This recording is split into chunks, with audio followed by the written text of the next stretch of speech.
بہت یاد آتی ہے ماں، مصیبت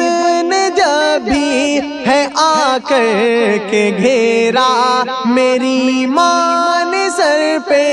میرے ہاتھ پھیرا، گلے وعلیکم السلام ورحمۃ اللہ وبرکاتہ۔ نحمده ونصلي على رسوله الكريم، اما بعد، اعوذ باللہ من الشیطان الرجیم، بسم اللہ الرحمن الرحیم۔ وَقَضَىٰ رَبُّكَ أَلَّا تَعْبُدُوا إِلَّا إِيَّاهُ وَبِالْوَالِدَيْنِ إِحْسَانًا، وقال رسول اللہ صلی اللہ علیہ وسلم الجنة تحت أقدام الأمهات، أو كما قال علیہ السلام۔ بڑا با نصیب ہے جس نے پایا ماں باپ کا سایہ، بڑا با نصیب ہے جس نے پایا ماں باپ کا سایہ، برتاؤ کیا حسن سلوک اور سنت میں گھر بنایا، پھیرا ہے جس نے اطاعت والدین سے رخ مسرور، ہر جس میں تو میں نے ان کو ناکام نہیں پایا۔ میرے دوستو، والدین اللہ تعالیٰ کی ایک عظیم نعمت ہے، ان کا سایہ اولاد کے لیے باعث رحمت ہے، ان کا انداز سراپا شفقت ہے، ہر ایک پلہ زمین کی اطاعت ہے، جس کی زندگی میں والدین کی خدمت ہے وہ براہ وعصمت ہے، اسی کے لیے اللہ کی قربت ہے، اسی لیے ماں کے قدموں تلے جنت ہے، یہی فرمان خدا اور پیغام رسالت ہے۔ میرے دوستو، والدین کا مقام مرتبہ بہت بلند ہے، کہ اللہ جل جلالہ نے بہت سارے مقامات پر اپنے حق کے ساتھ والدین کے حق کو بیان فرمایا، چنانچہ کبھی تو فرمایا وَقَضَىٰ رَبُّكَ أَلَّا تَعْبُدُوا إِلَّا إِيَّاهُ وَبِالْوَالِدَيْنِ إِحْسَانًا إِمَّا يَبْلُغَنَّ عِندَكَ الْكِبَرَ أَحَدُهُمَا أَوْ كِلَاهُمَا فَلَا تَقُل لَّهُمَا أُفٍّ وَلَا تَنْهَرْهُمَا وَقُل لَّهُمَا قَوْلًا كَرِيمًا وَاخْفِضْ لَهُمَا جناح الذل من الرحمة وقل رب ارحمهما كما ربياني صغيرا۔ یعنی ایک اللہ کی عبادت کرو، والدین کے ساتھ حسن سلوک کرو، ان دونوں میں سے کوئی بوڑھا ہو جائے تو ان کو اب تک نہ کہو، ان کو مت جھڑکو، ان کے سامنے نرمی اختیار کرو، ان کے سامنے نرمی اور محبت کے بازو جھکا دو، ان کے لیے دعا کرو یا اللہ ان پر اپنی رحمت نازل فرما۔ جیسے کہ انہوں نے ہمیں بچپن میں پیار سے پالا تو پتہ چلا کہ اللہ تعالیٰ نے اپنے حق کے فوراً بعد والدین کے حق کو بیان فرمایا۔ یہ ایک جگہ نہیں بلکہ جگہ جگہ میں فرمایا، کبھی تو فرمایا وَاعْبُدُوا اللَّهَ وَلَا تُشْرِكُوا بِهِ شَيْئًا وَبِالْوَالِدَيْنِ إِحْسَانًا، کہیں فرمایا أَلَّا تُشْرِكُوا بِهِ شَيْئًا وَبِالْوَالِدَيْنِ إِحْسَانًا، کہیں فرمایا وَوَصَّيْنَا الْإِنسَانَ بِوَالِدَيْهِ، کہیں فرمایا اللہ تشرکوا بہ شیئا وبالوالدین احسانا۔ والدین کے مقام سے آگاہ کرنے کے لیے رب الرحمن نے اپنے قرآن سے لیے ہوئے عہد کا تذکرہ فرمایا وَإِذْ أَخَذْنَا مِيثَاقَ بَنِي إِسْرَائِيلَ لَا تَعْبُدُونَ إِلَّا اللَّهَ وَبِالْوَالِدَيْنِ إِحْسَانًا۔ والدین کا مقام و مرتبہ بہت بلند ہے، یہی وجہ ان کی خدمت اور فرماداری کی بار بار تعلیم دی گئی، ان کے لیے دعا کرنے کا طریقہ سکھلایا گیا۔ نبی رحمت حضرت محمد مصطفیٰ صلی اللہ علیہ وسلم نے ان کی خدمت و اطاعت کو حصول جنت کا ذریعہ بتلایا، ان کی نافرمانی کو جہنم قرار دیا، ان کی نافرمانی کو جہنم قرار دیا، ان کے لیے دعا کرنے کا طریقہ سکھلایا گیا۔ نبی رحمت حضرت محمد مصطفیٰ صلی اللہ علیہ وسلم نے ان کی خدمت و اطاعت کو جہنم قرار دیا، ان کی نافرمانی منقطعی کو جہنم قرار دیا، ان کی خدمت کو حصول جنت کا ذریعہ بتلایا، ان کی رضا الہی کو ان کی رضا پر محبت کیا،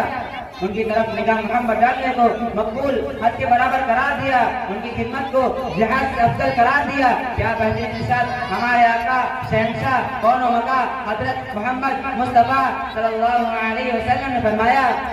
الوالد اوسط من ابواب الجنہ، دوسری جگہ ارشاد فرمایا الجنۃ تحت اقدام الامہات، کہ ماں کے قدموں تلے جنت ہے۔ کسی شاعر نے کیا ہی خوب کہا کہ جہاں کے رب نے ماں کو عصمت کمال دی اس کی دعا میں آئی مصیبت ڈال دی، جہاں کے رب نے ماں کو عصمت کمال دی اس کی دعا میں آئی مصیبت بھی ڈال دی۔ حدیث پاک میں ماں کی ایسی مثال دی، حدیث پاک میں ماں کی ایسی مثال دی کہ جنت اٹھا کے ماں کے قدموں میں ڈال دی۔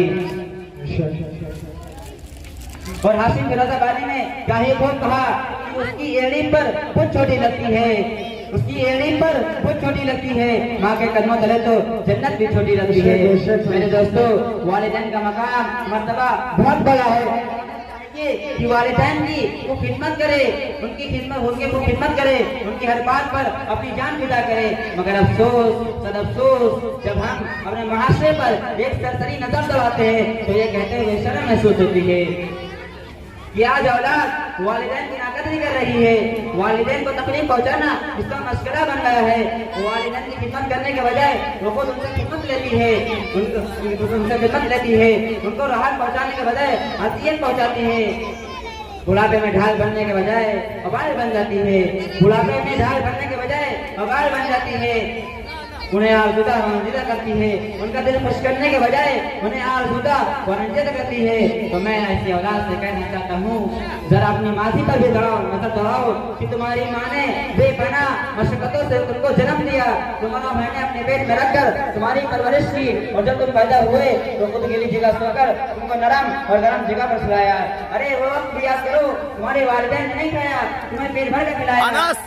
خود نہیں پہنا مگر تمہیں پہنایا، اپنی ضرورتوں کو چھوڑ کر تمہاری خواہشات کو پورا کیا۔ مگر ذرا سے جوان کیا ہو گئے، اپنے ہی مشفق و رحم دل والدین کو آنکھیں دکھا رہے ہو، اپنی ہی ماں پر مسائل کے پہاڑ توڑ رہے ہو۔ انہیں انہی ہاتھوں سے ماتو جن ہاتھوں کو اس کی ماں نے کئی مرتبہ انہیں محبت میں پہنچا لیا۔ تمہیں اچھی طرح یاد ہوگا جب تم چھوٹے تھے تمہاری والدہ نے تمہاری خاطر کیا کیا برداشت نہیں کیا، سارے زمانے سے برطرف ہو کر تمہاری طرف جاری کی، اور بار بار اپنے سینے سے لگا کر کہا کہ یہ میرا پیارا ہے، یہ میرا جلال ہے۔ ارے تم بے پناہ کالے تھے، تمہاری ماں نے کہا کہ میرا چاند کا ٹکڑا ہے، کہ میری آنکھوں کا تارا ہے۔ میں دوستو ایسے بے شمار واقعات ہیں جن کا تذکرہ کرنا ہمارے بس کی بات نہیں، مگر ظالم اولاد اتنے سارے احسانات کے باوجود ظلم پر ظلم کرتی ہے، انہیں انہی ہاتھوں سے مارتی ہے جن ہاتھوں کو اس کی ماں نے کئی مرتبہ محبت میں پہنچا لیا۔ میں یاد دلانا چاہتا ہوں کہ یہی وہ ماں ہے جس کے پیٹ میں 9 مہینے بوجھ بن کر تم نے فدائی زندگی گزاری، یہی وہ ماں ہے جس نے دشوار مرحلے کو صرف تمہاری محبت میں برداشت کیا،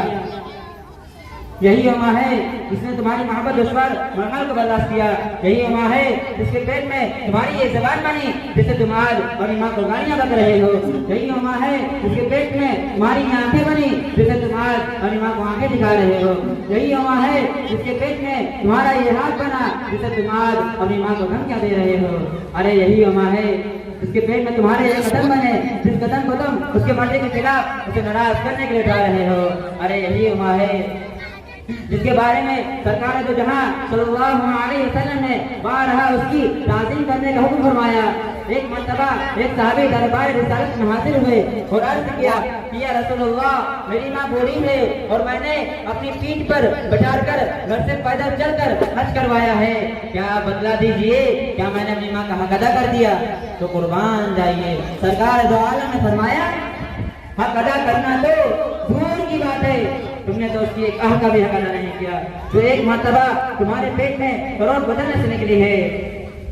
میرے دوستو، جو اولاد اپنے والدین کی خادم اور قدردان رہے گی تو ان کی اولاد بھی خادم گزار رہے گی، جس نے والدین کی نافرمانی و ناقدری کی ان کی اولاد بھی بے وفا و نافرمان بن گئی۔ ایسے بے شمار واقعات ہیں کہ ایک مرتبہ ایک شخص نے اپنے باپ کو گھسیٹتے ہوئے گھر سے باہر نکال دیا،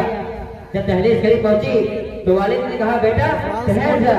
کیونکہ میں نے بھی اپنے باپ کو یہیں تک گھسیٹا تھا۔ تو پتہ چلتا ہے جیسا کرنا ہے ویسا ضرور کرنا ہے، اس لیے آئندہ کی خوشحالی کے لیے، جنت کی حصول یابی کے لیے، اللہ رسول کی خوشنودی کے لیے والدین کی خدمت بے حد ضروری ہے۔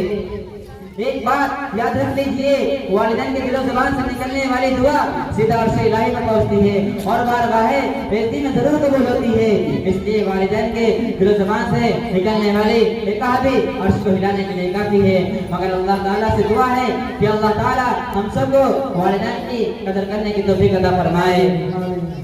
میرے دوستو، والدین کی توفیق عطا فرمائے۔ میں یہ نہیں کہتا